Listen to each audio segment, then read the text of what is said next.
Hello दोस्तों। बाहरी प्रेरणा प्रोत्साहन का रूप ले सकती है। अब प्रोत्साहन के कई रूप हैं, जैसे बोनस, कमीशन, मान्यता इत्यादि। इसका सबसे बड़ा फ़ायदा यह है कि जब तक प्रोत्साहन असरदार होता है तब तक प्रेरणा कायम रहती है। यह एक ऐसे गधे के बराबर सोचिए जो बोझ लदे ठेले में जुता हो और सामने गाजर लटक रही हो। उत्साह देने वाली प्रेरणा यहाँ तभी अपना असर दिखा सकती है जब गधा भूखा भी हो, गाजर मीठी भी हो और वज़न कम हो। बीच बीच में आपको गधे को थोड़ी थोड़ी गाजर खाने देनी ही पड़ेगी, नहीं तो उसका उत्साह ठंडा पड़ने लगेगा। गधे का पेट भरने के बाद उसके सिर पर भूख होने का इंतज़ार करना पड़ेगा ताकि वह ठेला खींच सके। ठीक यही बात हमारे बिजनेस के माहौल पर भी लागू होती है। जैसे ही सेल्समैन अपना बिक्री का कोटा पूरा कर लेते हैं, काम करना बंद कर देते हैं। इसकी वजह यह है कि उनकी प्रेरणा कोटा पूरा करने तक ही सीमित होती है। ऐसी प्रेरणा बाहरी है, अंदरूनी नहीं। अंदरूनी प्रेरणा हमारे अंदर से पैदा होती है, जैसे गर्व, कुछ पाने का एहसास, जिम्मेदारी, यकीन आदि। आज मैं आपको इस प्रसंग से जुड़ी एक कहानी सुनाती हूँ। एक लड़का रोजाना फुटबॉल की प्रैक्टिस के लिए आया करता था, लेकिन वह हमेशा रिजर्व में रहता था।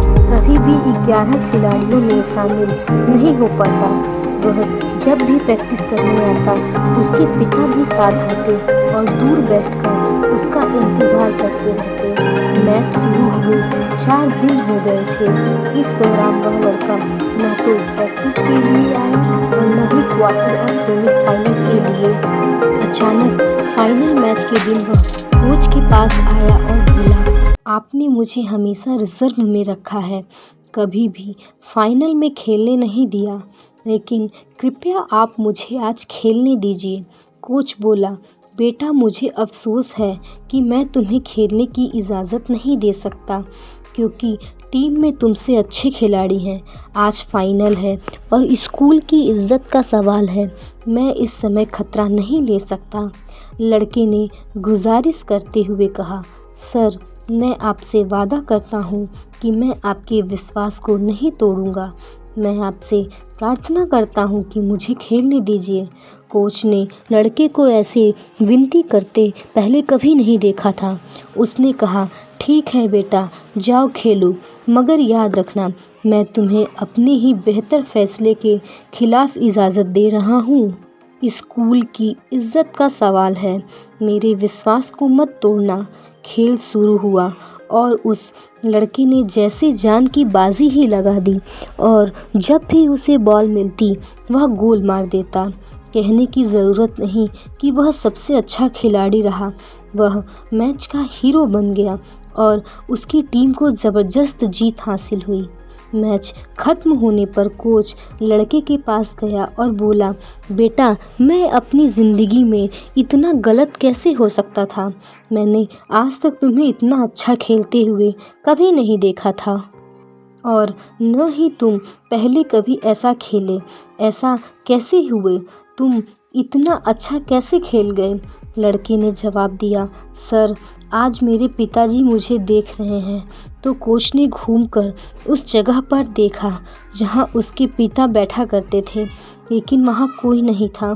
तो कोच बोला, बेटा तुम्हारे पिताजी वहां पर बैठा करते थे जब तुम प्रैक्टिस के लिए आते थे, मगर आज तो वहाँ कोई भी नहीं है। लड़के ने जवाब दिया, सर एक बात मैंने आपको कभी भी नहीं बताई कि मेरे पिता अंधे थे और 4 दिन पहले ही उनका देहांत हो गया। आज पहली बार वे मुझे ऊपर से खेलते हुए देख रहे हैं। अंदरूनी प्रेरणा हमारे अंदर की संतुष्टि ही है। यह प्रेरणा कामयाबी या जीत के लिए नहीं, बल्कि अंदरूनी भरपूरता के लिए होती है, जो कुछ कर लेने के एहसास से आती है। प्रेरणा का ताल्लुक मकसद को पाने से ज़्यादा पूर्णता के एहसास से होता है। किसी घटिया लक्ष्य की प्राप्ति से भरपूरता का एहसास कभी नहीं होता। अंदरूनी प्रेरणा हमेशा बनी रहती है क्योंकि यह आत्मा से होती है और आत्म प्रेरणा में बदल जाती है। धन्यवाद।